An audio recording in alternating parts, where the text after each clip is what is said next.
Assalamu alaikum.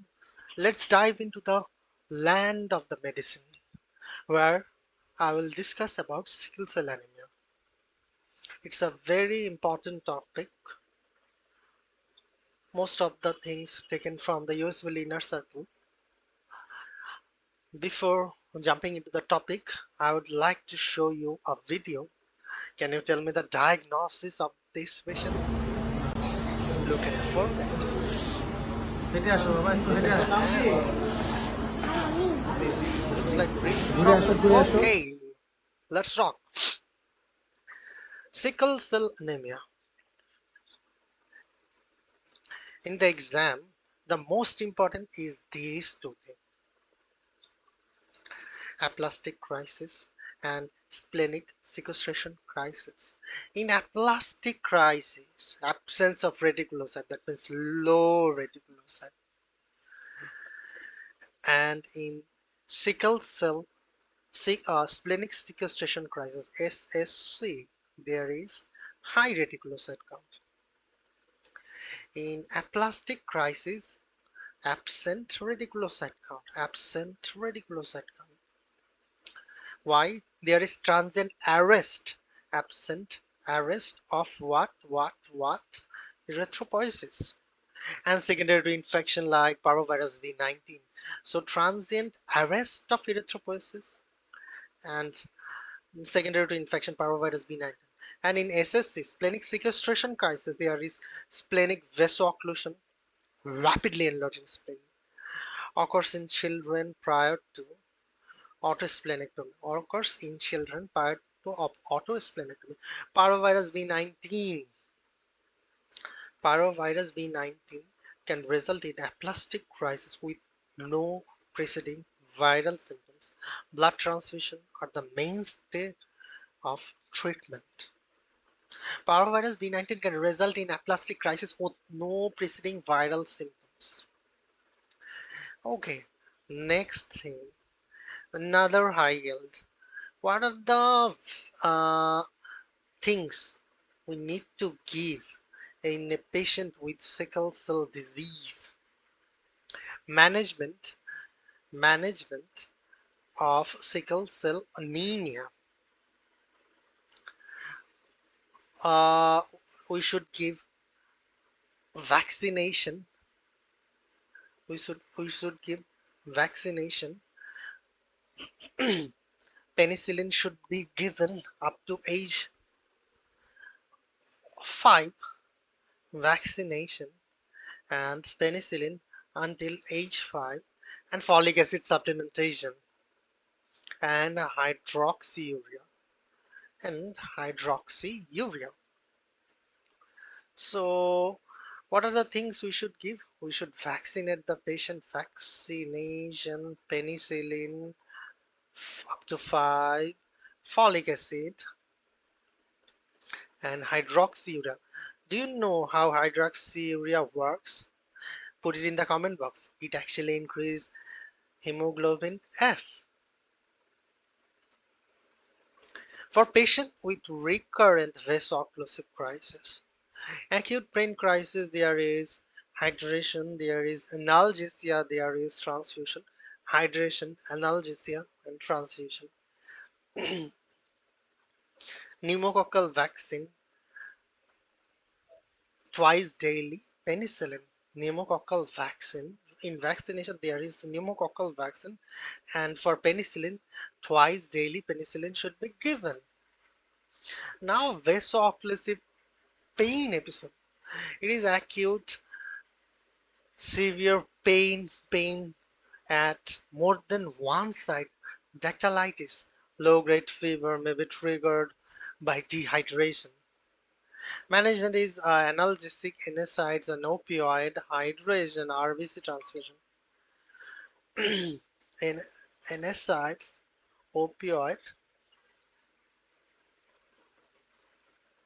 hydration, RBC transfusion.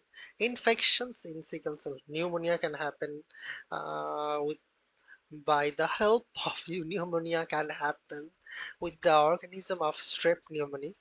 Because why strep pneumoniae?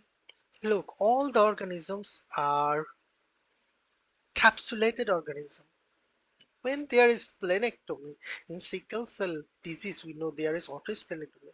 So capsulated organisms infects most, like shine, streptococcus pneumoniae, hemophilus influenza, initial meningitis. These organisms like pneumonia, strep pneumonia, osteomyelitis, salmonella, staph,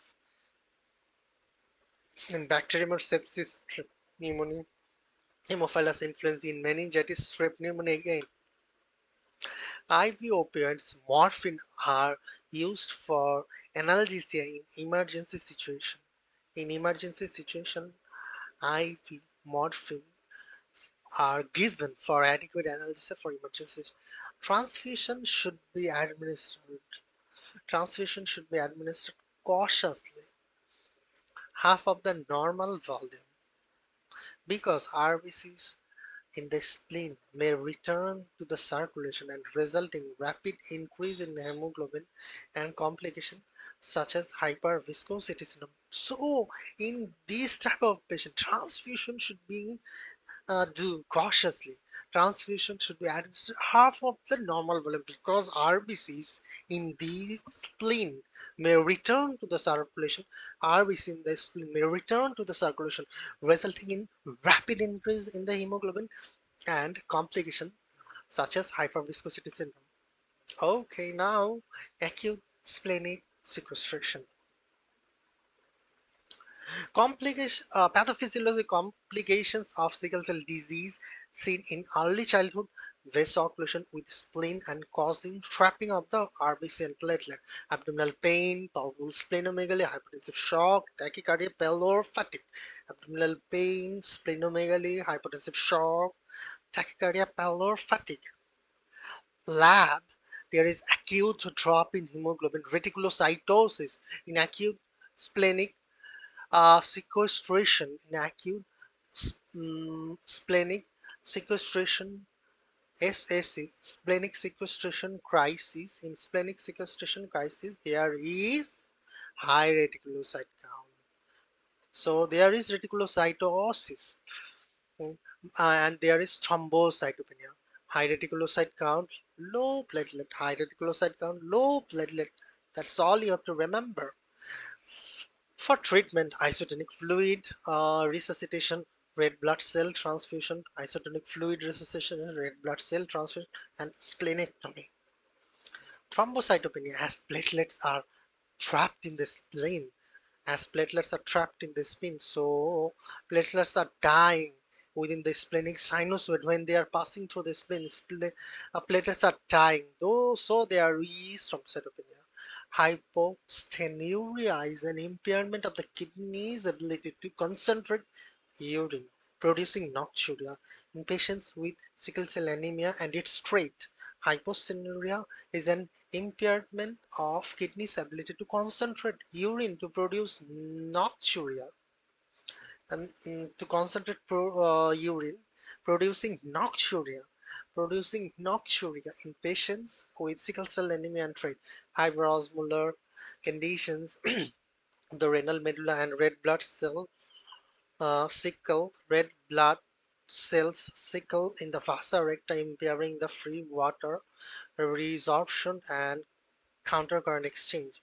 Immune osmolality is low, and however, normal serum sodium is maintained due to intact ADH. As ADH is intact, sodium is normal, immune osmolality is low. In patients with sickle cell crisis, chronic damage and autoinfarction typically causes functional asthenia by the age 5. How long is risk of sepsis in patients with splenectomy? More than 30 years.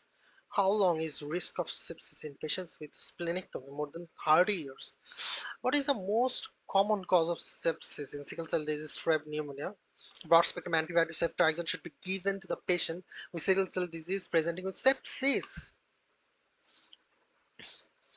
What is the likely diagnosis in children with a history of sickle cell disease? Presence with a history of sickle cell disease produce hypovolemic shock in the setting of left upper quadrant tenderness and splenomegaly, splenic sequestration. So, what is the likely diagnosis of a children with a history of sickle cell disease?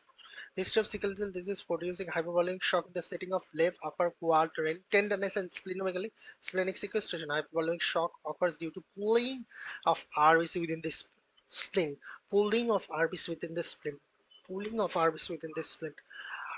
What is the most common complication in sickle cell trait? Painless hematuria. Sickle cell trait patient has most common complication is painless hematuria due to sickling in the renal medulla. Isosthenuria, inability to concentrate urine is the most is common as well, and manifestation as nocturia and polyuria. Okay, in normal patient, hemoglobin A is more, hemoglobin A2, then F, S, none, C, none. But in sickle cell trait, hemoglobin A is more, A2, A is closer to normal, A2 is as it is always hemoglobin F is present, hemoglobin S is present and C is none. In sickle cell anemia, hemoglobin S is much more, but hemoglobin A is absent. Hemoglobin A is absent in sickle cell anemia. Sickle cell anemia with hydroxyurea in hemoglobin A is absent. F is present. We know that hydroxyurea causes increased fetal hemoglobin, and S is much more. And SC disease, again A is absent. A is absent for hemoglobin S disease, for hemoglobin C disease, for hemoglobin S disease, for hemoglobin C disease, SC disease, all of has low or no hemoglobin A, and in S is present and C is also present. Okay, sickle stroke in sickle cell patient. Stroke in sickle cell patient, ischemic stroke can happen, hemorrhagic stroke can happen.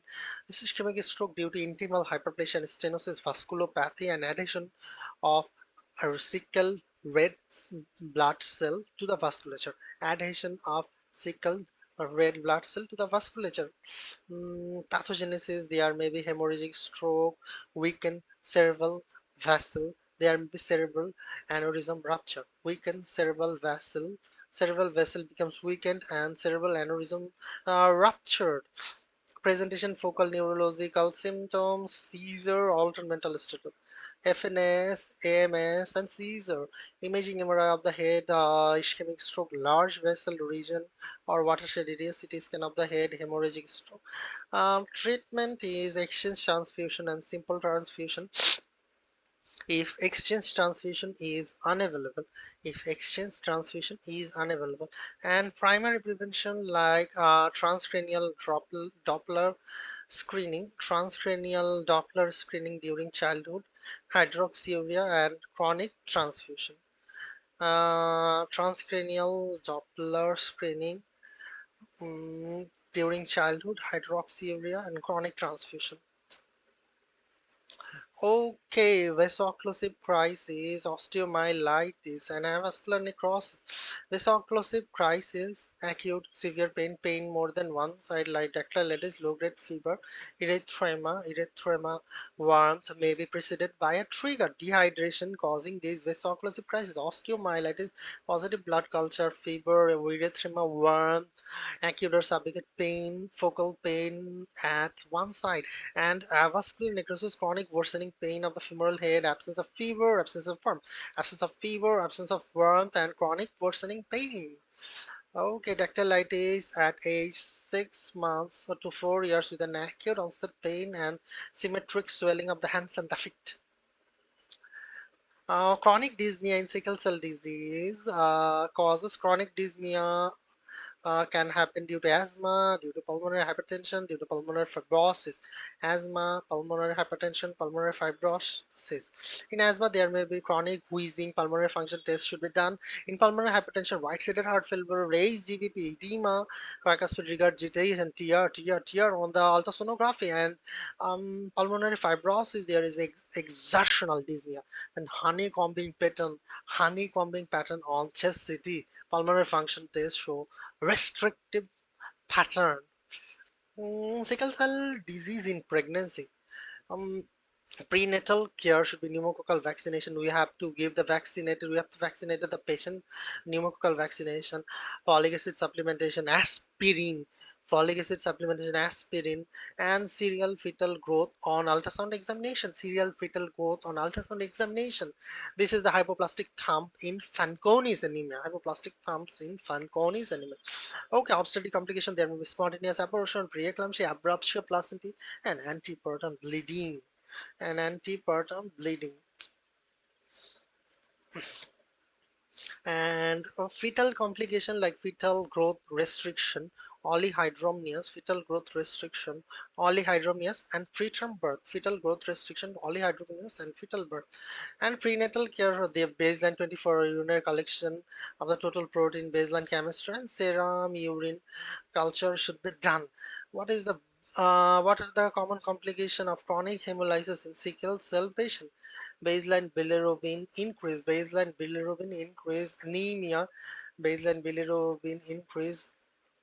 anemia increase, reticulocyte count, folate deficiency, folate deficiency, anemia, increase reticulocyte count, and except aplastic crisis there is low reticulocyte count. And now acute chest syndrome, vaso-occlusion of the pulmonary vasculature, most commonly triggered by fat embolus, usually adults, or infection, usually children. So fat embolus for adult, fat for adult, infection for children, fat for adult, infection for treatment. When you find a case with acute chest syndrome, at first you should do is to give antibiotics, because otherwise his spleen will be dying. Sorry, as he has no spleen, these organisms can just burn your body, just not like burn, like destroy your body. So immediately ceftriaxone, azithromycin should be given, IV fluid, and pain control. In acute chest syndrome there may be pain syndrome, so pain control should be done. New in pulmonary infiltrate on chest x plus, new pulmonary infiltrate on chest x plus, increased work of breathing, cough, tachypnea. There may be high temperature more than 100.1, and there may be hypoxia and chest pain in acute chest syndrome. So finally the flowchart.